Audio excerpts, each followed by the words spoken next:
सांसदको कुरा नगर्नुस् गाउँपालिकाको अध्यक्षलाई भन्नुस् तपाईलाई कतिपल्ट भने मैले त्यो खानी बन्द गरोस् भनेर यो खानीमा तपाईलाई मैले क्लियर कुरा गर्नुपर्छ अहिले यिनीहरूले आइमा सिफारिस गरे पनि छैन गाउँपालिकाले बुजुर्ग सही गरे पनि छैन अनुमति दिए पनि छैन अनुमति नदिए भने कसरी चल्यो त खानी अहिले आइ सोध्नु नि कसरी चल्यो भने प्रहरी प्रशासन यही छ सिडिओ प्रतिनिधि आउलान् तपाईलाई कतिपल्ट भने मैले त्यो खानी बन्द गर्नु भनेर बन्द गर्न नदिए सिफारिस सिफारिस नदिए भने किन बन्द भएन त कतिचोटि भन्नु बन्द भइरहेको थियो नि त धेरै समय बाद साथीभाइहरू हुनुहुन्छ तपाईहरुको मिलन मत छ यसमा बन्द गरेर अनुमति नदिएको सरहरू किन हिजो यहाँ देखा पर्न आउनु भएन तपाईँहरू देखा पर्न हिजो किन आउनु भएन हिजो त बेलुका उसलाई हर्किन नआइकन म आएर के हुन्छ तपाईँहरू प्रतिनिधि भइसकेपछि तपाईँहरू हर्का गरेर खोजा ल्याउने काम तपाईँहरूको थियो नि त ओडाको दायित्व गरेर बसे तपाईँ होइन तपाईँ होइन त ओडाको मान्छे त तपाईँ त सान्त्वना दिन आउनु सक्नुहुन्थ्यो नि त पालिकाको मान्छे तपाईँ हो हामीले सान्त्वना दिन आउनु सक्नुहुन्थ्यो नि त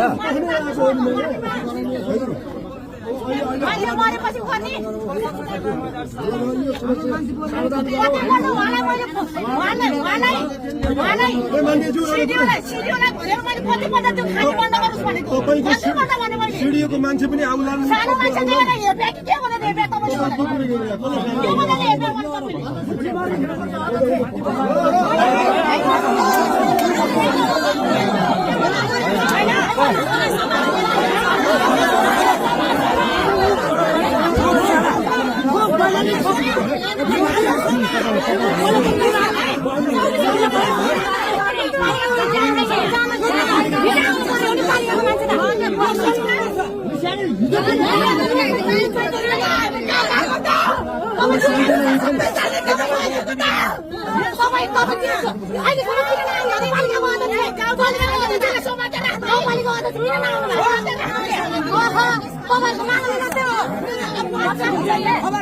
बस्ने भने होइन कि